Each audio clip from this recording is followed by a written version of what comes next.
4 ಮೇಕೆ ಕಾಲಿದೆ. ಇದನ್ನ ಸೂಪ್ ಮಾಡ್ತೀನಿ. ಹೋಟ್ಲಲ್ಲೆಲ್ಲ ಅಂತ ಚೆನ್ನಾಗಿರೋದಿಲ್ಲ, ಒಳ್ಳೇದಿದು ಮಕ್ಕಳಿಗೆಲ್ಲ ಕೊಟ್ರೆ. ಹಂಗಾಗಿ ಇವತ್ತು ನಾನು ಮೇಕೆ ಕಾಲನ್ನ ಸೂಪ್ ಮಾಡೋದಕ್ಕೆ ರೆಡಿ ಮಾಡ್ತಾ ಇದ್ದೀನಿ. ಇದನ್ನ ಹೇಗ್ ಮಾಡ್ಕೊಳ್ಳೋದು ಅಂತ ತೋರಿಸ್ಕೊಡ್ತೀನಿ ಬನ್ನಿ ಸ್ನೇಹಿತರೆ. ಇದನ್ನ ಇವಾಗ ಫಸ್ಟ್ಗೆ ನಾವು ತೊಳ್ಕೊಬೇಕು. ಅಷ್ಟೊತ್ತಿಗೆ ನಾವು ಒಂದು ಮಸಾಲೆನ ಇದಕ್ಕೆ ರೆಡಿ ಮಾಡ್ಕೊಳ್ಳೋಣ.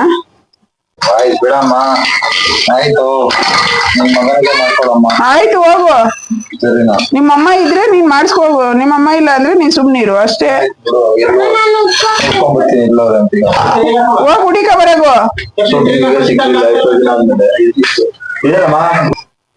ಮೊದ್ಲಿಗೆ 1 ಚಮಚ ಜೀರಿಗೆ ಮತ್ತೆ 1 ಚಮಚ ಅಷ್ಟು ಮೆಣಸು, ಕೊತ್ತಂಬರಿ ಸೊಪ್ಪು ಒಂದು ಅರ್ಧ ಹಿಡಿಯಷ್ಟು ಹಾಕಿದೀನಿ. ನಾನು 4 ಕಾಲಿಗೆ ಲೆಕ್ಕದಲ್ಲಿ 4 ಈರುಳ್ಳಿ ತಗೊಂಡಿದ್ದೀನಿ. ಶುಂಠಿ ಬೆಳ್ಳುಳ್ಳಿ ಪೇಸ್ಟ್ ಒಂದ್ ಸ್ವಲ್ಪ ಹಾಕೊಳ್ತಾ ಇದ್ದೀನಿ. ಒಂಚೂರು ಕರಿಬೇವು, 4 ಈರುಳ್ಳಿ ಇದೆ. ಇದು 4 ಕಾಲಿಗೆ 4 ಈರುಳ್ಳಿ ತಗೊಂಡಿದ್ದೀನಿ.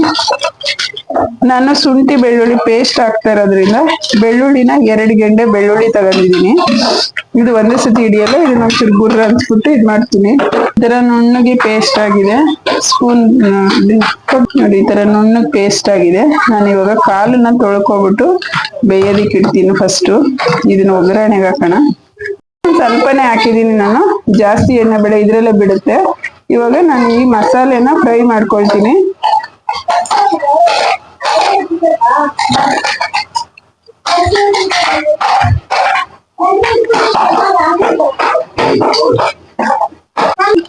ಮುಂದೆ ಒಂದ್ ಸ್ವಲ್ಪ ಅರಿಶಿನ ಪುಡಿ ಹಾಕೋಣ. ಇದ್ರಲ್ಲೇ ಹಸಿ ಮಸಾಲೆಗೆನೆ ಅದು ಇದಾಗ್ಲಿ, ಅರಿಶಿನ ಪುಡಿ ಆ ಸ್ಮೆಲ್ಲು ಚೆನ್ನಾಗಿ ಇದಾಗತ್ತೆ. ಅದಕ್ಕೋಸ್ಕರ ಈಗಲೇ ಹಾಕ್ತಾ ಇದ್ದೀನಿ.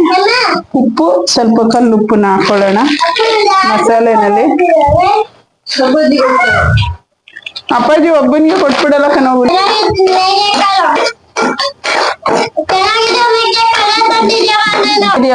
ನೀನ್ ಹಂಗ್ ಮಾಡ್ಬಾರ್ದು ಮಗ್ನೆ, ಹಂಗ ಹೋಗ್ಬಾರ್ದು ನೀನು.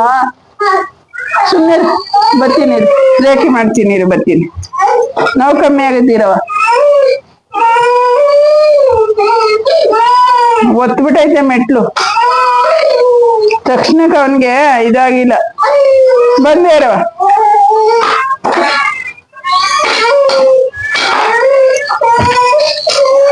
ಮತ್ ಬಾ ನೀನ್ ಅಷ್ಟೇ. ನಿನ್ನಿಂದಾನೇ ನನ್ ಮಗ ಬಿದ್ದಿದ್ದು. ನಡಿ, ಇದೆಯಲ್ಲ ನೀನು ಛತ್ರಿ ನೀನು. ಇದು ಒಂದು ಜಾರು ಇದ್ರೆ 2 ಗ್ಲಾಸ್ ಬರುತ್ತೆ. ಇದು ನೀರು ಅವ್ರವ್ರಷ್ಟು ಇಷ್ಟಾನುಸಾರ ಹಾಕೋಬಹುದು. ನಾನು ಜಾಸ್ತಿ ನೀರ್ ತರನೇ ಇಲ್ಲ, ಗಟ್ಟಿ ತರನೇ ಇಲ್ಲ, ಆತರ ಮಾಡ್ತಾ ಇದ್ದೀನಿ.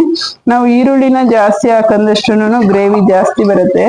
ಈರುಳ್ಳಿಯಿಂದನೇ ಮಂದ ಆಗೋದು, ಇನ್ನೇನು ಅಂತ ಮಂದ ಆಗಲ್ಲ. ಈರುಳ್ಳಿ, ಬೆಳ್ಳುಳ್ಳಿ, ಕೊತ್ತಂಬರಿ ಸೊಪ್ಪು, ಮೆಣಸು ಮತ್ತೆ ಜೀರಿಗೆ, ಒಂಚೂರು ಶುಂಠಿ ಪೇಸ್ಟ್ ಇದ್ರೆ ಪೇಸ್ಟ್ ಹಾಕೋಬಹುದು.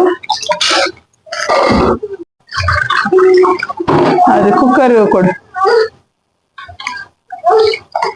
ಇದೀನಿ ಒಂದ್ 5-6 ಗ್ಲಾಸ್ ನೀರಾಗುತ್ತೆ. ನಾನು ಕುಕ್ಕರ್ನ ಲಾಕ್ ಮಾಡ್ತೀನಿ. 7 ರಿಂದ 8 ವಿಸಿಲ್ನ ತಗೊಳ್ತೀನಿ. ತಗೊಂಡ್ ನಡೀಸತಿ. ಬೆಳಿಗ್ಗೆ ತೋರ್ಸಿದ್ರು ಆಯ್ತು, ತೋರ್ಸೋದ್ರ ಬಗ್ಗೆ ತಲೆ ಕೆಡಿಸ್ಕೊಬಿಡ ನೀನು. ನೋಡಿ, ನಾವು ಕಾಳು ಸೂಪು ಇಡ್ಲಿನ ಮಾಡಿದ್ದೀನಿ. ಮೃದುವಾದ ಇಡ್ಲಿ ಮತ್ತು ಕಾಳು ಸೂಪ್ನ ಮಾಡಿದ್ದೀನಿ. ತುಂಬ ಚೆನ್ನಾಗಿರುತ್ತೆ. ಇದು ಹೋಟ್ಲುಗಳಲ್ಲಿ ಕೆಲವರು ಇದು ಮಾಡ್ತಾರೆ, ಆದರೆ ಇಷ್ಟೊಂದು ಸ್ವಚ್ಛತೆಯಾಗಿರೋದಿಲ್ಲ. ಹೋಟ್ಲವ್ರನ್ನ ನಾವು ಕಂಡಮ್ ಮಾಡೋದು ಬೇಡ, ಪಾಪ ಅವ್ರ ಕಷ್ಟ ಅವ್ರಿಗಿರುತ್ತೆ. ಆದರೆ ಮನೆಯಲ್ಲಿ ಮಾಡ್ಕೊಳ್ಳೋದಕ್ಕೆ ಸೂಕ್ತ. ಕುಲಂಕುಷವಾಗಿ ನಾನು ಹೇಗೆ ಮಾಡೋದು ಏನಂತ ತೋರಿಸ್ಕೊಟ್ಟಿದ್ದೀನಿ. ನಿಮಗೆ ನನ್ನ ವಿಡಿಯೋ ಇಷ್ಟ ಆದರೆ ಫ್ರೆಂಡ್ಸ್ ಆ್ಯಂಡ್ ಫ್ಯಾಮಿಲಿಗೆ ಶೇರ್ ಮಾಡಿ. ನನ್ನ ವಿಡಿಯೋ ನೋಡಿದ್ದಕ್ಕೆ ಧನ್ಯವಾದಗಳು.